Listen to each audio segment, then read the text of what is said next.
Olá, está começando mais um Saúde à Vida ao vivo aqui na programação da TV Câmara Campinas e hoje nós vamos falar sobre câncer. Inclusive, você aí de casa pode participar do Saúde à Vida mandando perguntas para o nosso WhatsApp. O DDD é 19, o número é 97829-3776, ele já está aparecendo aí na sua tela. Também tem o QR Code para você acessar pelo celular. Câncer ou tumor maligno é o nome dado a um conjunto de mais de 200 doenças que têm em comum o crescimento desordenado das células. De acordo com o INCA, o Instituto Nacional do Câncer, o Brasil deve registrar até 2025 704 mil novos casos por ano da doença, sendo 70% deles concentrados aí na região sudeste do país. Para os oncologistas brasileiros, o Dia Mundial do Câncer, lembrado agora no dia 4 de fevereiro, domingo, vem cercado de desafios e o primeiro deles é lidar com as dificuldades enfrentadas pelos pacientes, desde o momento em que eles suspeitam do câncer, da doença, até a confirmação do diagnóstico. Para falar sobre esse tema que traz tanto impacto na vida das pessoas, nosso convidado de hoje é o Davi Pinheiro Cunha, oncologista clínico. Davi, muito obrigada pela sua participação ao vivo aqui conosco no nosso programa, o Saúde à Vida, aqui na programação da TV Câmara Campinas. Olá, eu agradeço muito o convite. Doutor, para a gente começar o nosso bate-papo aqui, vamos explicar um pouquinho para quem está em casa, nos assistindo nesse momento, como que o câncer ele surge, como que ele aparece no nosso organismo? Então, vamos lá, Eu acho que o câncer, apesar de ser uma doença muito frequente, Eu acho que todos que nos escutam aqui já teve algum familiar, alguma pessoa próxima com esse diagnóstico, e ainda existe um grande estigma com essa palavra, Existe um grande desconhecimento sobre essa doença. E como você bem falou, a gente precisa de alguns momentos para a gente tentar trazer essa informação. Então, o dia 4 de fevereiro, o Dia Mundial do Câncer, ele é mais uma data para a gente tentar esclarecer essas dúvidas e trazer o máximo de informação para todos. Então, de uma forma geral, o câncer ele é um conjunto de células que crescem de forma desordenada, E isso pode acontecer em qualquer órgão do nosso corpo. Então, ele origina em qualquer órgão, e isso depende de vários fatores, desde a idade, exposição a alguns fatores de risco. Essas células que eram para ter um desenvolvimento normal, por algumas mutações que ela adquire, ela acaba crescendo de forma desordenada e acaba não morrendo, e isso vão formando nódulos, massas, e isso torna-se, no futuro, um câncer. E todo câncer, ele geralmente surge de forma pequena, e com o crescimento, com a proliferação dessas células, ele vai aumentando de tamanho, Então, é essa fase que a gente quer fazer o diagnóstico, quando o tumor está muito pequeno, mas muitas vezes esse crescimento é rápido, ele fica escondido e a gente não consegue fazer o diagnóstico precoce, e muitas vezes essa célula sai desse órgão e dissemina para algum outro órgão, causando uma metástase, que aí é um quadro mais complexo, mais difícil, que é o câncer com metástase. Mas, de uma forma geral, de forma bem objetiva, é assim que desenvolve um câncer. Doutor Davi, quais são os principais tipos de câncer que acometem hoje a população brasileira? Tem um ranking aí, o número 1, o principal, Tem sim. Quando a gente fala em câncer de uma forma geral, a grande maioria dos casos, a gente está falando de câncer de pele, Então, quando a gente pega os dados do Instituto Nacional do Câncer para 2024 e 2025, a gente tem 704 mil novos casos, Mas a maioria desses casos são câncer de pele, que são tumores menos agressivos. E quando a gente fala câncer de pele, a gente está fazendo carcinoma basocelular e o carcinoma espinocelular, o SEC, que são tumores, de uma forma geral, menos agressivos, o tratamento são geralmente com cirurgias locais, e são tumores mais, vamos dizer, mais tranquilos o tratamento, se a gente faz um diagnóstico precoce. Quando a gente exclui esses tumores de pele, aí a gente tem uma diferença muito clara entre o tumor mais frequente na mulher e no homem. Na mulher, no Brasil e no mundo, o câncer de mama é o câncer mais frequente, né? Ele é muito mais frequente que o segundo colocado, que é o tumor de colo e de intestino. E no homem, a gente tem como o líder aí de número de casos novos por ano o câncer de próstata, né? Então, a gente, por conta dessa importância do câncer de mama na mulher e do câncer de próstata no homem, a gente tem 2 meses aí do ano muito marcado em campanhas de prevenção, né? O Outubro Rosa, pensando em prevenção e conscientização sobre o câncer de mama, e o Novembro Azul, que é o mês de conscientização e prevenção do câncer de próstata. E o que todos esses tumores têm em comum, né? O diagnóstico precoce aumenta as chances de cura, diminui a chance aí de tratamentos mais agressivos. Então, é nessa linha, né, que a gente quer sempre trazer informação, fazer o diagnóstico precoce dessas neoplasias. E aí, quando a gente pega o segundo colocado, tanto no homem como na mulher, aí vem um câncer de intestino, né, que a gente chama de intestino e de reto, e esses são tumores também que a gente tem métodos de rastreamento, de tentar fazer um diagnóstico numa fase que o tumor está sem sintomas.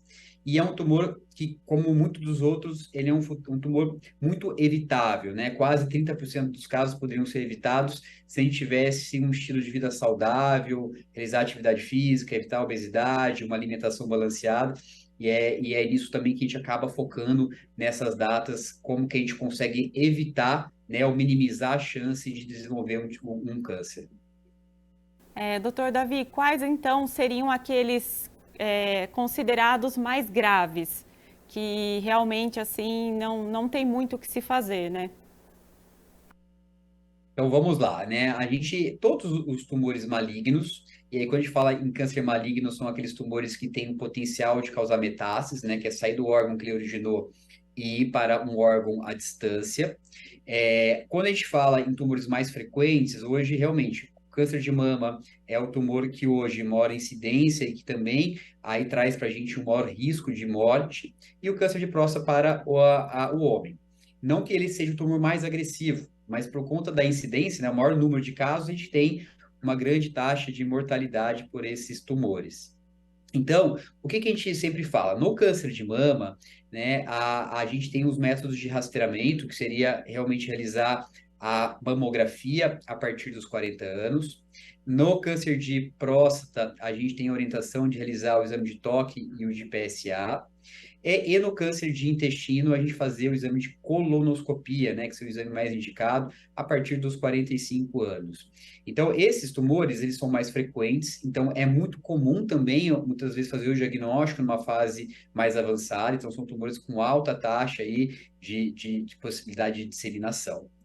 Por um outro lado, aí quando a gente fala em tumores mais agressivos, né, aqueles tumores que a gente tem um maior receio, que quando a gente muitas vezes tem um diagnóstico, esse diagnóstico é feito numa fase mais avançada, pela agressividade mesmo do tumor, aí a gente tem o câncer de pulmão, né, que é um tumor que ele também é muito frequente, tanto no homem como nas mulheres, ele está muito direcionado ao cigarro, então ele está uma relação muito clara em tabagismo, quem fuma tem o maior risco de desenvolver esse tumor, e ele é um tumor muito agressivo, né? Muitas vezes, quando a gente faz o diagnóstico, ele já está numa fase mais avançada, e nesses casos é um paciente que tem um potencial maior de gravidade, de risco de falecer do câncer.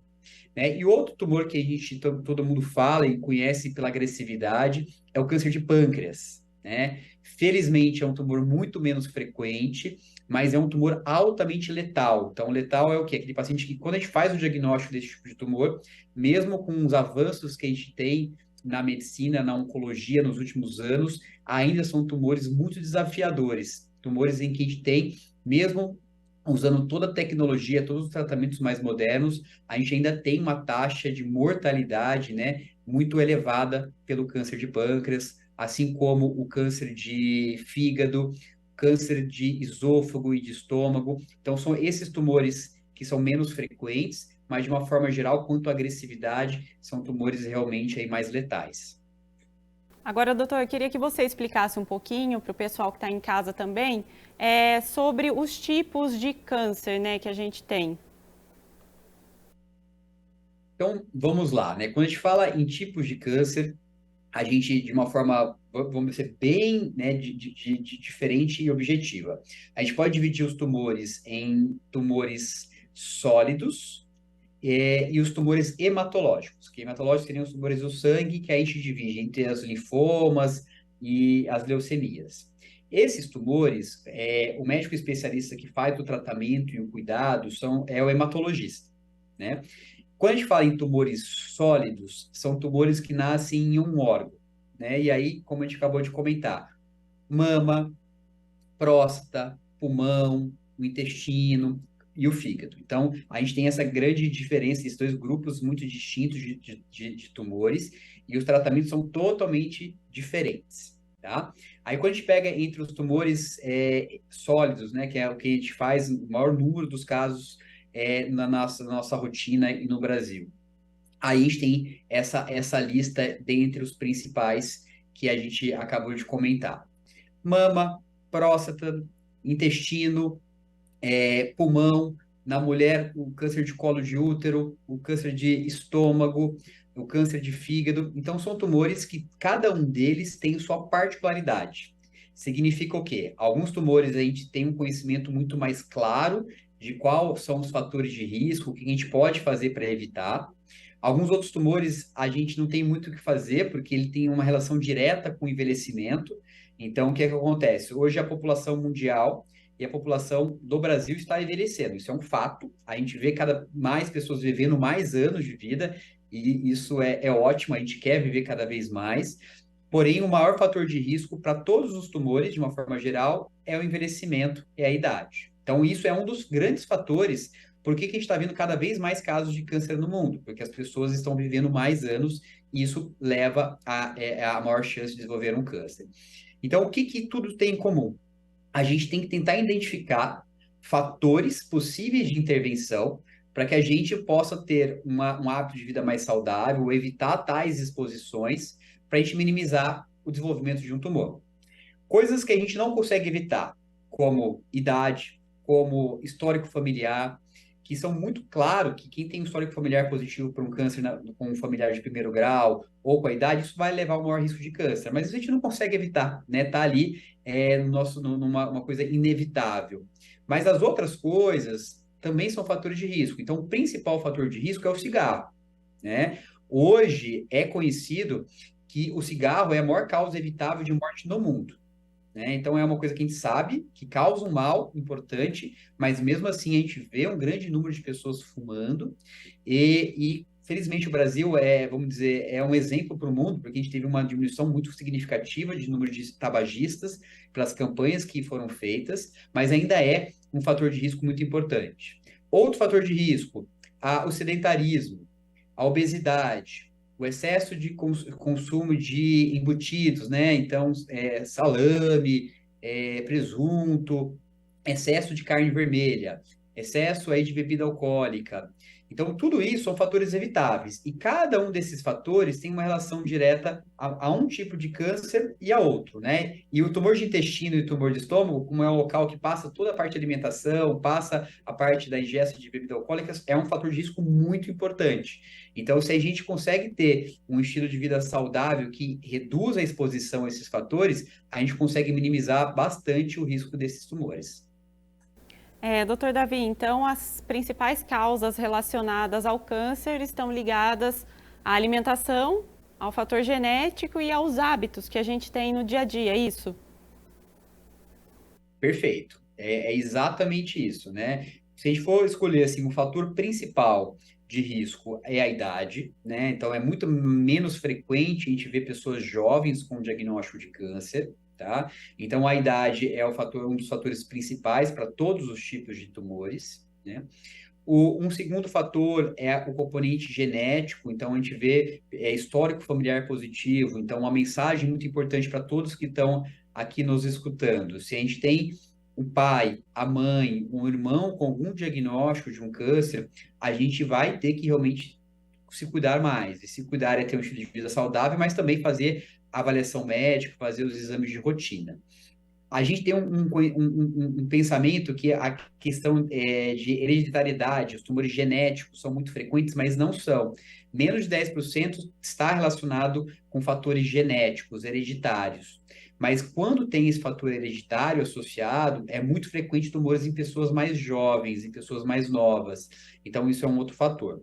E aí, depois desses fatores, a gente tem os fatores que a gente chama ocupacionais de exposição, que a gente acabou de comentar, né? Aí o cigarro, como, vamos dizer assim, o principal fator evitável que a gente poderia deixar de fazer a exposição, bebida alcoólica, esse nosso mundo moderno, né? Que a gente acaba tendo uma vida muito corrida, a gente não se atenta tanto a alimentações mais adequadas, então come muito fast food, muito embutidos, muita comida com sal, com muito sódio, isso também são fatores de risco.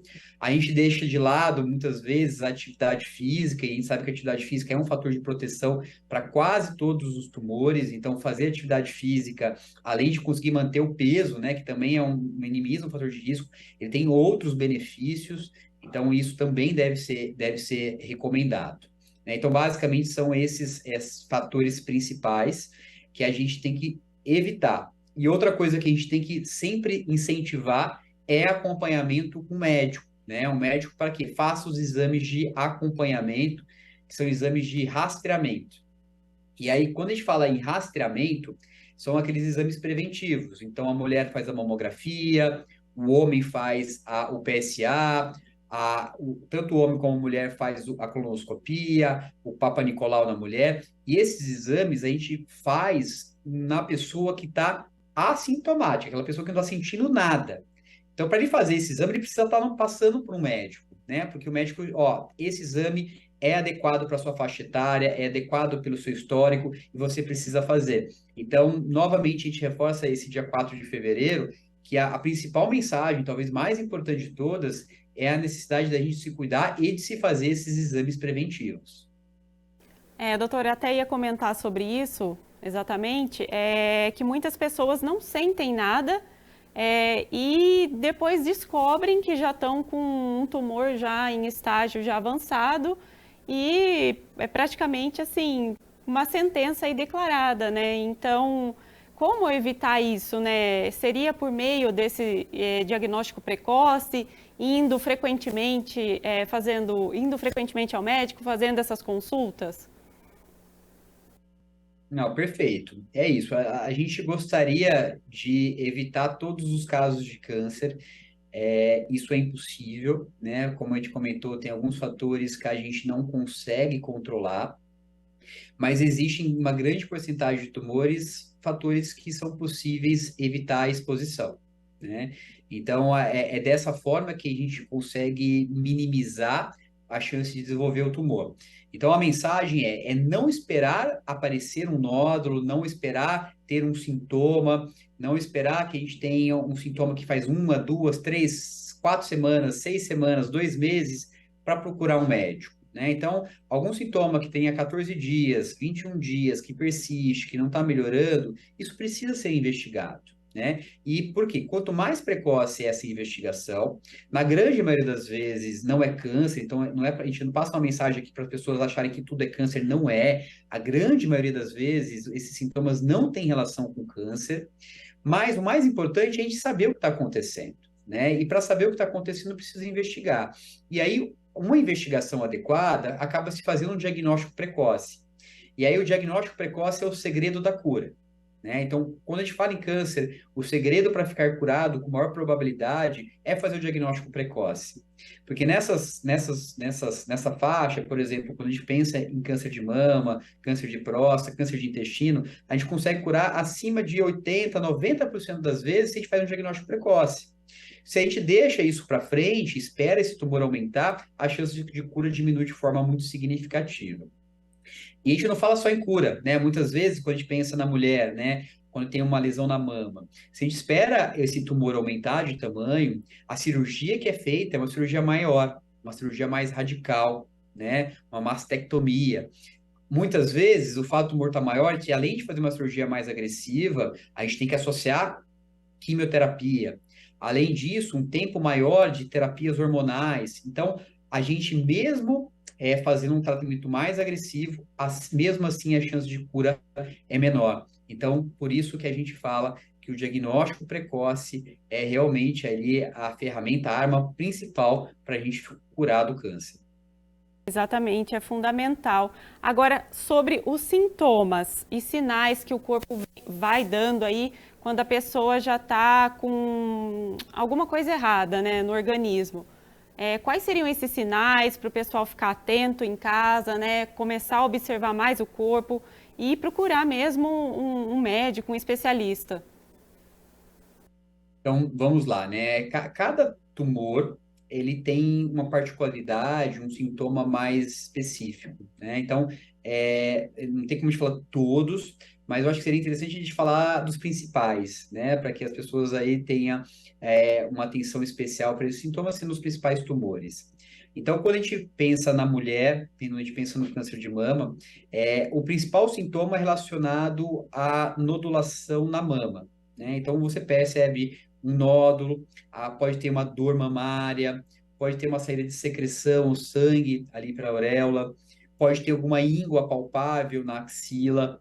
Então, esses são os principais sintomas iniciais do câncer de mama, tá? Quando esse tumor aumenta, aí fica mais fácil o diagnóstico, porque a mulher percebe uma massa, uma nodulação, isso sempre pode causar dor.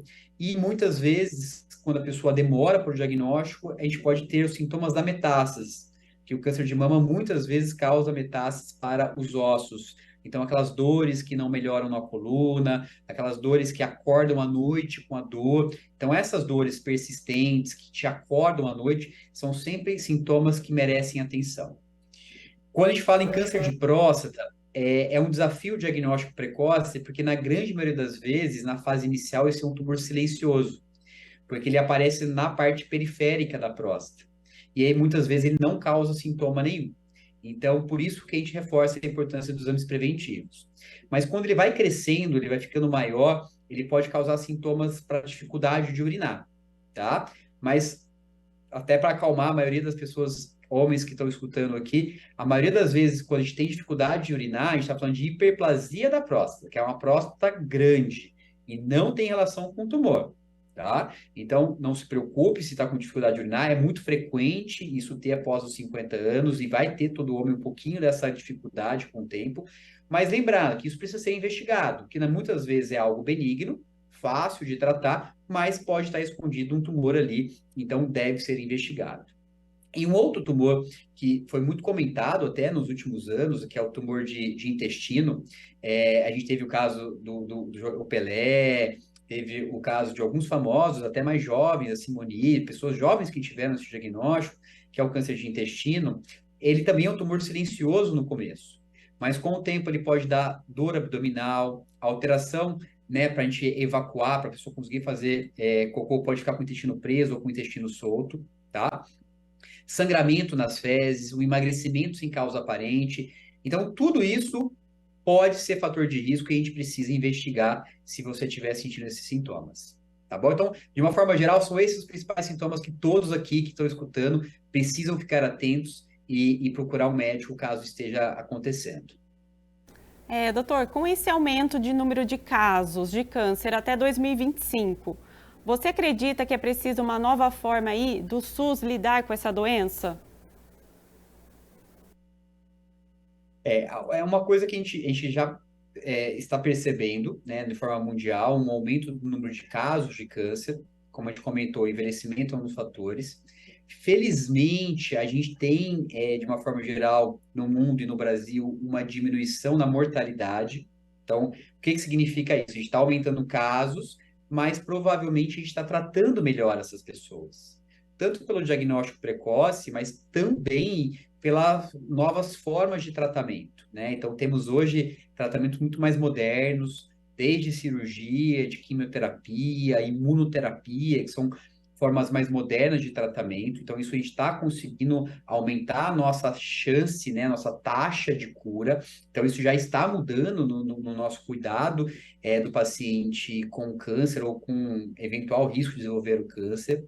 Mas algumas coisas importantes que a gente tem que trazer aqui, né? No final do ano passado, foi aprovado um projeto de lei que tenta realmente fazer um incentivo, né, no SUS para um cuidado mais integral para o paciente com diagnóstico de câncer e para aqueles pacientes que têm um risco maior de desenvolver o câncer, né? Então, o que que esse projeto de lei visa?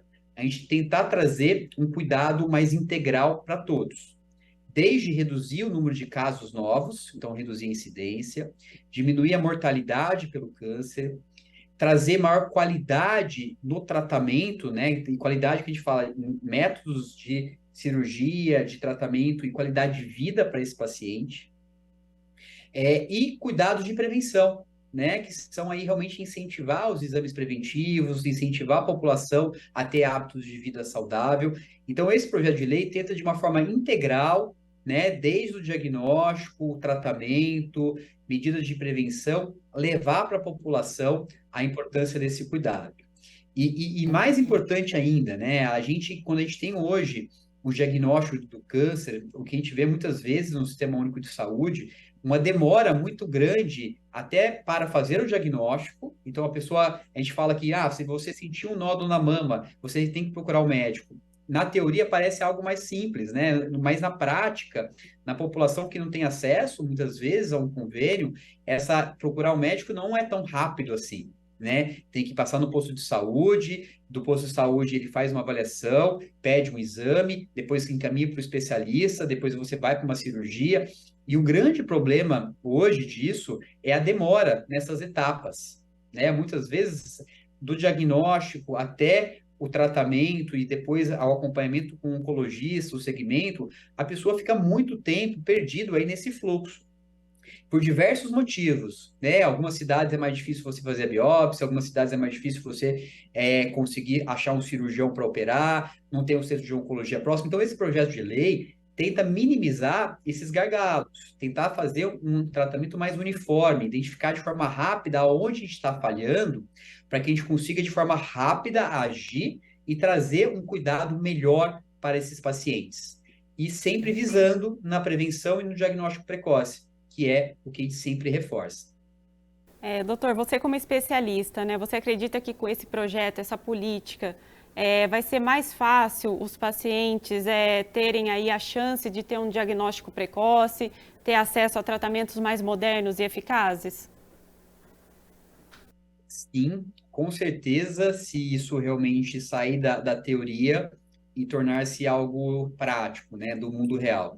Quando a gente fala, né, essa parte teórica, é muito bonito, né? A gente fala, poxa, vamos incentivar um diagnóstico rápido, o paciente vai conseguir chegar rápido no seu médico, ele vai ter a melhor possibilidade de novos tratamentos, a gente vai conseguir acolher de forma integral, pensando em qualidade de vida, naqueles pacientes com doença avançada, a gente conseguir dar acesso ao time de cuidados paliativos, que é dar conforto, ter um time multidisciplinar. Então, o time multidisciplinar seria o quê? O médico, a enfermagem, o fisioterapeuta, o nutricionista, o assistente social, todo mundo junto cuidando dessa pessoa, né? Trazendo para ela um maior conforto, maior agilidade.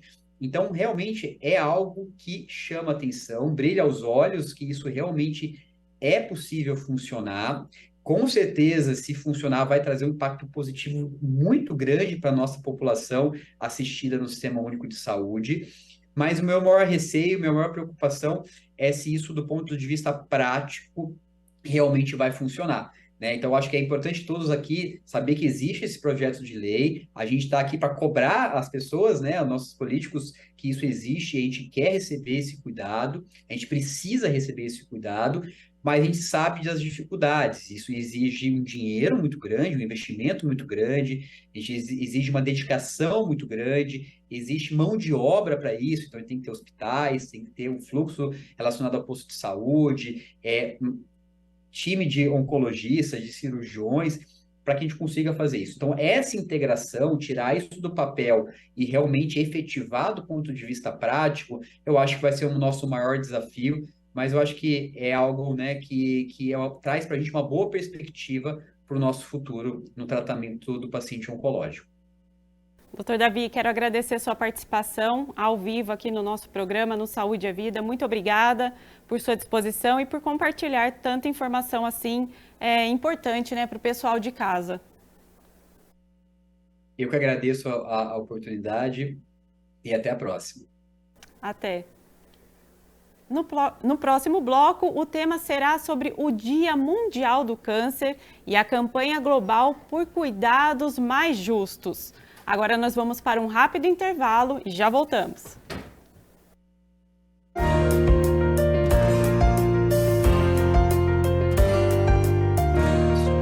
Obrigado, gente. Tchau, tchau. Obrigado, vocês também. Tchau, tchau.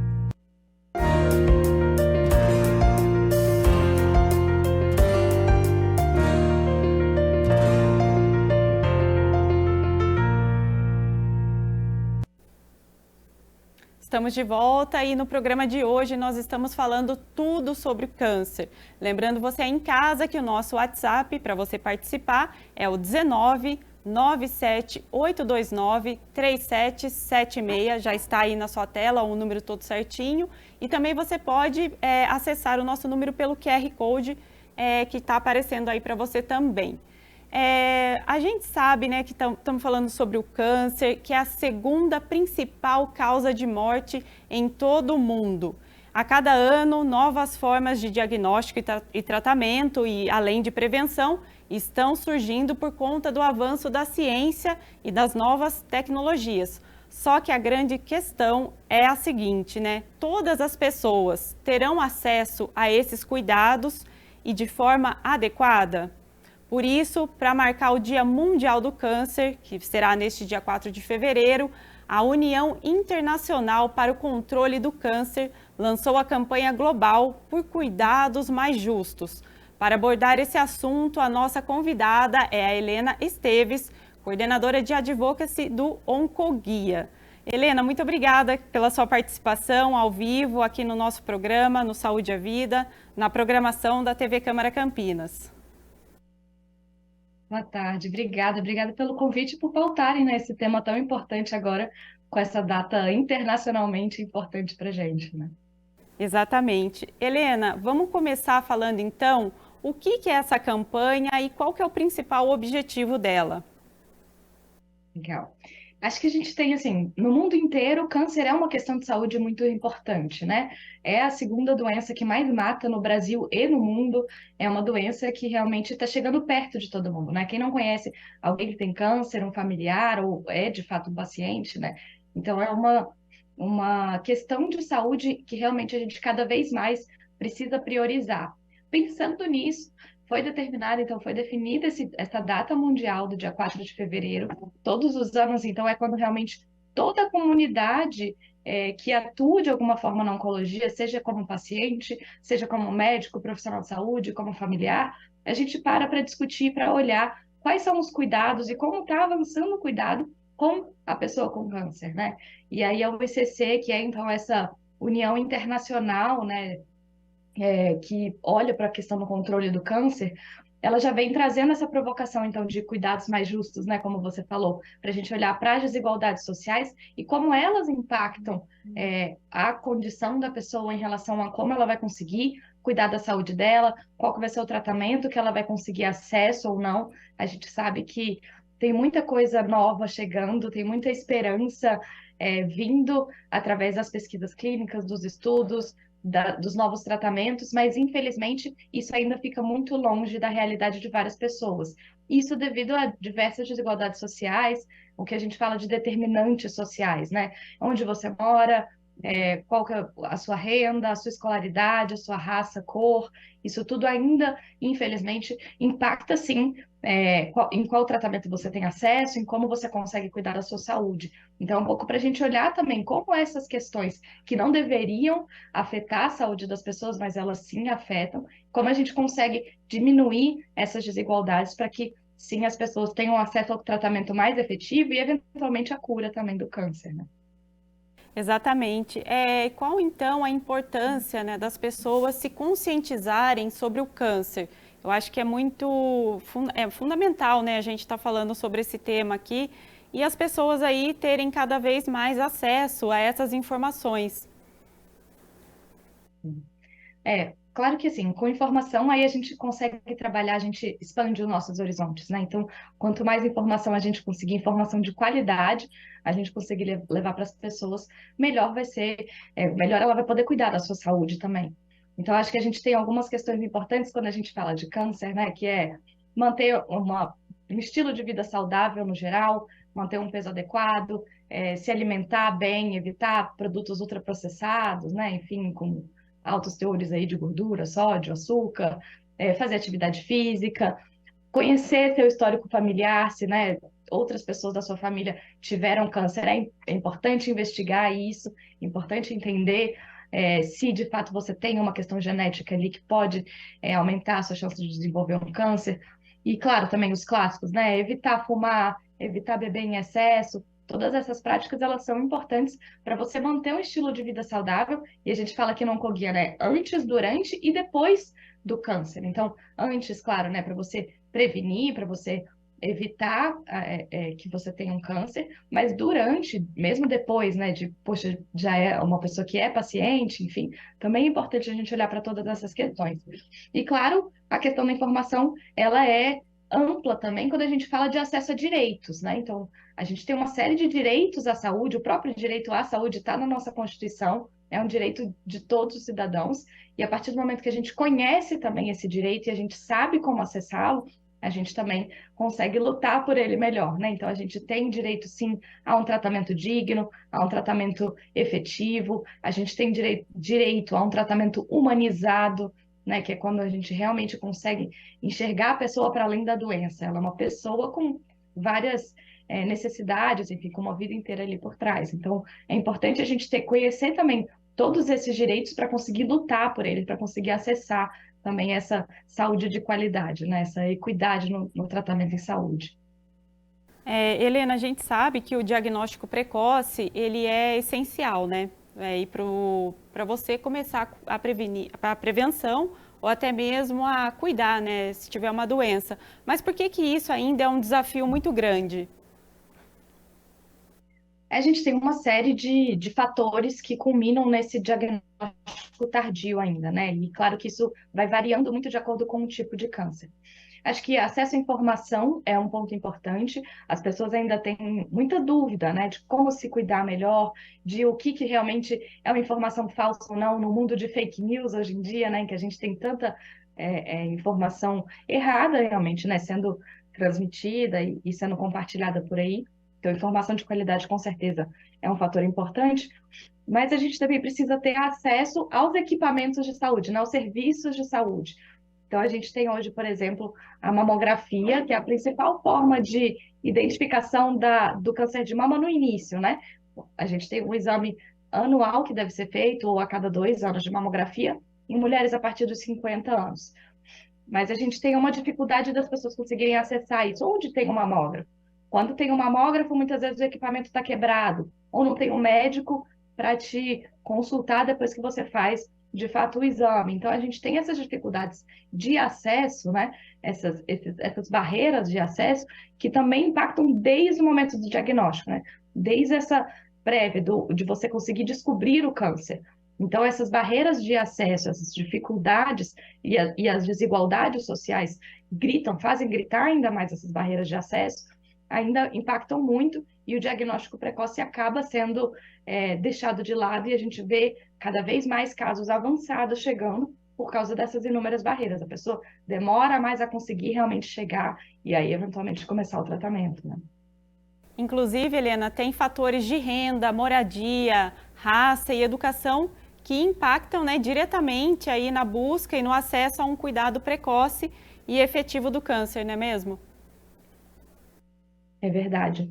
A gente, inclusive, muito provocados, né, por essa campanha da OICC, por esse tema, né, do acesso a cuidados mais justos, a gente foi em parceria ali com o Data Favela, que é um instituto que faz trabalho dentro das favelas, a gente fez uma pesquisa, então, com eles para entender realmente como que é esse acesso das pessoas que moram em favelas à saúde. Será que eles conseguem? Será que eles estão conseguindo cuidar da sua saúde? E num momento, né, de um diagnóstico, de que precisa de um tratamento de uma doença grave como o câncer, será que eles conseguem? Então, a gente fez, né, no ano passado, essa pesquisa, a gente conversou com quase 3 mil pessoas de favelas de todo o Brasil para entender todas essas questões e a gente viu que realmente existe muita desigualdade, né? A maior parte das pessoas eles nos responderam que se elas tivessem mais condições elas conseguiriam cuidar melhor da saúde dela. 85% das pessoas nos afirmam isso. E essas condições passam por várias coisas. Então, passa de novo pela questão da informação, como eu consigo, o que eu posso fazer para cuidar da minha saúde, isso é muito importante. Isso são informações que a gente ainda tem dificuldade de chegar em todo mundo, mas também é a questão de você conseguir acessar, de você ter o apoio ali de uma equipe de saúde, né? Então, as pessoas, mais de 80% ali mostraram para a gente que demoram mais de 1 hora para chegar numa unidade de saúde, num postinho. Então, se você demora 1 hora para chegar no postinho, que é para ser o acesso mais rápido a profissionais da saúde, a equipes de saúde, imagina o quanto que as pessoas também não deixam de procurar esses lugares para realmente cuidar da sua saúde, né? E aí a gente viu também várias outras coisas. Então, por exemplo, 70% nos contou que quando, ok, eu vou no postinho, eu vou na UBS, eu preciso procurar um médico para cuidar da minha saúde, quando você chega lá, não tem, o médico não está disponível, faltou, está muito cheio, a fila é muito grande, não consegue agendar um horário. Então, a gente tem todas essas questões e a gente olhando aqui para as comunidades, né, para as pessoas que vivem em favelas, esses desafios gritam muito. E esses dados deixaram isso muito concretos, né, muito palpáveis para a gente. Sim, inclusive tem, nessa mesma pesquisa, né, tem um outro dado que chamou muito a minha atenção quando eu estava estudando sobre esse tema, é que as desigualdades de gênero, elas também afetam o acesso à assistência oncológica.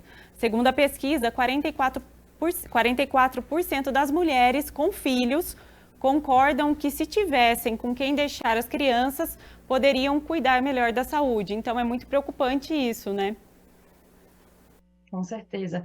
E isso é o que a gente chama de toxicidade financeira, né, da doença. Então, para além da carga emocional, da carga na própria saúde que a doença traz, ela traz também um impacto financeiro importante.